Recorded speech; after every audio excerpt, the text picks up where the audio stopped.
আসসালামু আলাইকুম। ব্লগার মম হালিমা চ্যানেলে আপনাদের সবাইকে স্বাগত জানাই।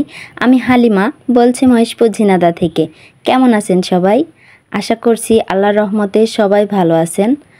আমিও আপনাদের দোয়ায় ভালো আছি। তো এই যে খুব সকাল সকাল আজকের ভিডিওটা স্টার্ট করেছি।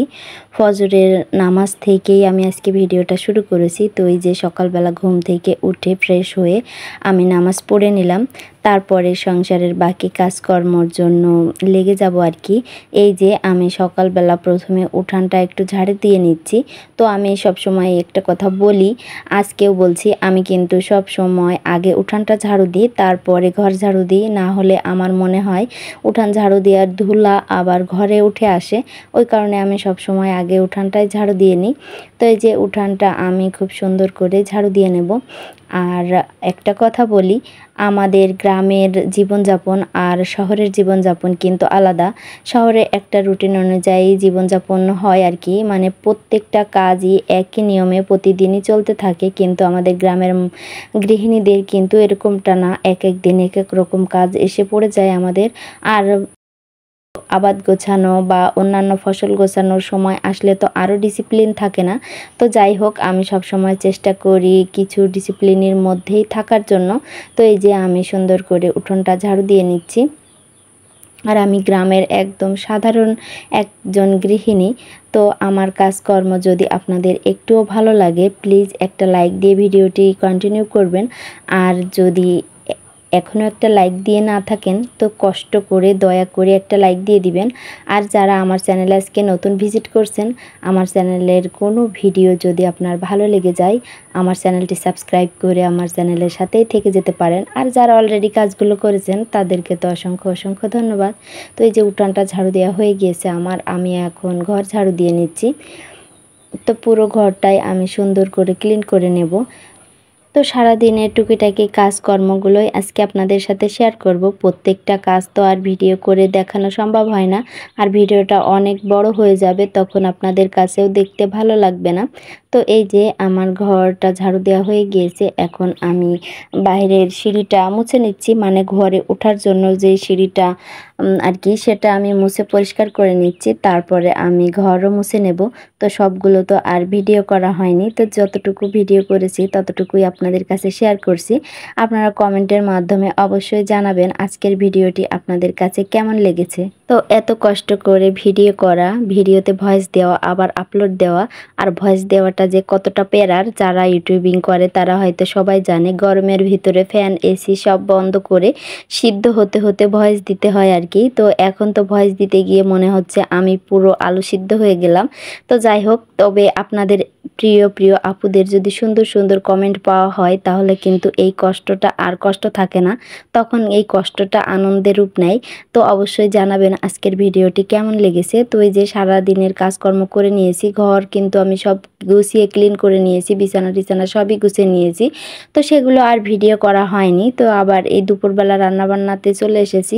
তো আজকে দুপুরে আমি বেগুন দিয়ে মাছ দিয়ে রান্না করব, এই কারণে বেগুনটা ভেজে আমি উঠিয়ে নিয়েছি। আর এই যে আমি পেঁয়াজ ভেজে পানি দিয়ে দিয়েছি, এই পানিটা ভিতরে লবণ হলুদ দিয়ে বলক উঠে আসলেই আমি বেগুনটা দিয়ে দেব। তো এর মাঝে সব কাজকর্ম করে নিয়েছি, আমার লাল বাহাদুরকেও খেতে দিয়ে দিয়েছি, সেটা আর ভিডিও করা হয়নি। তো এই যে বলক উঠে আসলে আমি বেগুনগুলো দিয়ে দিচ্ছি। এখন বেগুনগুলো পানির সাথে যখন টকবক করে ফুটে আসবে, তখন আমি বাটনাটা দিয়ে দেবো আর কি। তো এখানে আমি সরিষা, রসুন আর কাঁচামরিচ বেটে নিয়েছি শিলপাটাতে। এখন এই বাটনাটাই আমি তরকারিতে দিয়ে দেব। তো তরকারিতে দেওয়ার পরে বাটনাটার সাথে তখন তরকারিটা ভালোভাবে সিদ্ধ হয়ে যাবে, তখন কিন্তু আমি বাকি উপকরণগুলো দিয়ে মাছ দিয়ে তরকারিটা নামিয়ে নিলেই আমার রান্নাটা হয়ে যাবে। তো আমি মাটির চুলাতে রান্না করছি, যেহেতু আমার লাল বাহাদুরের জন্য প্রতিদিন অনেক অনেক করে ভাত রান্না করা লাগে। তো ওই কারণে আজ কতদিন থেকে আমি মাটির চুলায় রান্না করছি। তো জিরা গুঁড়ো আর ধনিয়ার গুঁড়া দিয়ে এই যে কিছুটা নাড়াচাড়া করে নিয়ে আমি মাছটা দিয়ে দিয়েছি। এখন মাছটা দিয়ে সুন্দর করে রান্না করে নিলেই আমার রান্নাটা শেষ হয়ে যাবে। আর এই যে আর ক্যামেরাটা অন করা হয়নি, এর মাঝে দুপুরে গোসল করেছি, নামাজ পড়েছি, লাল বাহাদুরকে গোসল করিয়েছি, খেতে দিয়েছি, তারপরে কাপড় চোপড় কেচেছি, অনেকগুলো কাপড় পরিষ্কার করেছি। তো সেই কাপড়গুলোই আমি ছাদে শুকাতে দিতে এসেছি। তো এই যে আমি একে একে সব কাপড়গুলো দিয়ে দেব। একটা কষ্টের বিষয় এই যে আমার পাটা কিন্তু পুড়ে যাচ্ছে, আমার একটুও মনে নেই জুতা নিয়ে আসতে। তো ছাদ প্রচণ্ড গরম, মনে হচ্ছে আমি অগ্নি পরীক্ষা দিচ্ছি। তো এই যে আমি অগ্নি পরীক্ষা দিতে দিতে সব কাপড়গুলো ফেলে দিচ্ছি। আর এর মধ্যে আমার প্রিয় প্রিয় কিছু আপুদের কমেন্ট পড়ে নিচ্ছি। আলবিস ব্লগ আইডি থেকে আমার প্রিয় আপু কমেন্ট করেছে, লাইক দিয়ে ভিডিওটা ফুল ওয়াচ করলাম আপু, ভিডিওটা অনেক অনেক ভালো লাগলো আপু, আপনার কথাগুলো শুনে অনুপ্রাণিত হয়েছি, কারণ একটা সময় অধৈর্য হয়ে যাচ্ছিলাম, কারণ আমার ভিডিওতে সাবস্ক্রাইব আসছিল না, ওই কারণে আর ভিডিও করতে ভালো লাগছে না। তো আমি আপনাকে অনুসরণ করছি, আপনার কথাগুলো খুব ভালো লেগেছে। তো অসংখ্য ধন্যবাদ আপু এত সুন্দর একটা কমেন্ট করার জন্য। তো আমার অগ্নি পরীক্ষা দেওয়া শেষ, আমি নিচে চলে এসেছি, এসে এখন খাবার দাবারগুলো সব টেবিলের উপরে রেডি করে নিচ্ছি। তো আমি এই যে পুঁই শাক দিয়ে আলু দিয়ে একটা ভাজি করেছি, আর এই যে বেগুন দিয়ে মাছ দিয়ে রান্না করেছি, এটাই আজকে আমাদের দুপুরের আয়োজন আর কি। তো এই যে টেবিলের উপরে খাবারটা আমি সাজিয়েছি, আদেও কি আমি টেবিলের উপরে খেতে পেরেছি? না, খেতে পারিনি, কারণ প্রচণ্ড গরম। আর এত গরমে নাফিসার বাবা বলছে আমি ডাইনিংয়ে এসে খাবো না, তুমি রুমের ভিতরে নিয়ে আসো, রুমে এসি চলছে, রুমটা ঠান্ডা আছে। তো এই যে আবার আমি রুমের ভিতরে একটা বিছানা বিছিয়ে নিয়েছি নিচে ফ্লোরে আর কি। তো বিছানা বিছিয়ে এখন আমরা সবাই মিলে একসাথে মজা করে বসে খেয়ে নেব।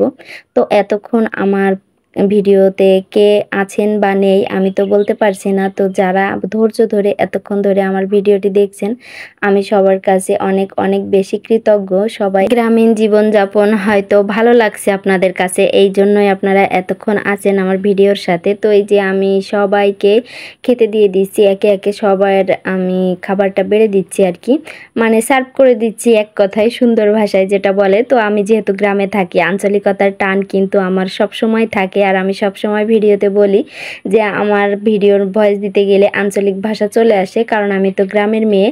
তো এটাতে আমার কোনো আফসোস নেই, আমার ভালোই লাগে, কারণ গ্রামে থাকলে আমার কাছে বেশি স্বাচ্ছন্দ্য বোধ মনে করি আমি। তো এই যে মেয়েটাকে মাছ তুলে দিলাম আর আমরা দুইজন খেয়ে নিচ্ছি।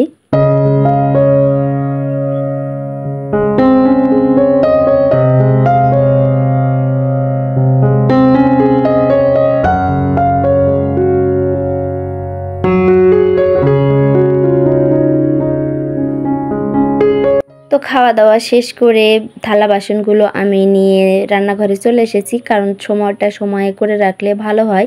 খাওয়ার পরে একটু কষ্ট হয় কাজ করতে, তারপরেও যদি সময়ের কাজ সময়ে করে রাখা যায় তাহলে আর কাজ দেরি হয় না আর কি।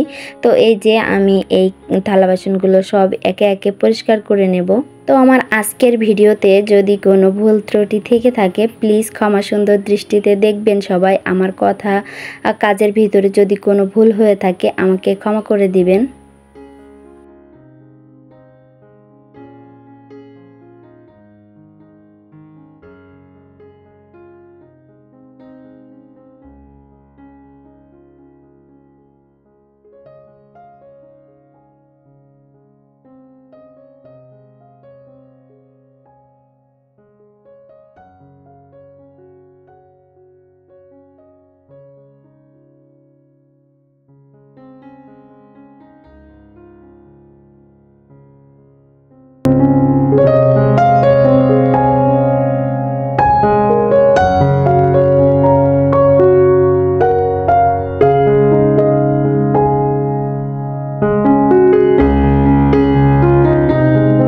সকলে ভালো থাকবেন, সুস্থ থাকবেন, সকলের সুস্বাস্থ্য কামনা করে আজকের ভিডিওটা এখানেই শেষ করছি। আল্লাহ হাফেজ, আসসালামু আলাইকুম।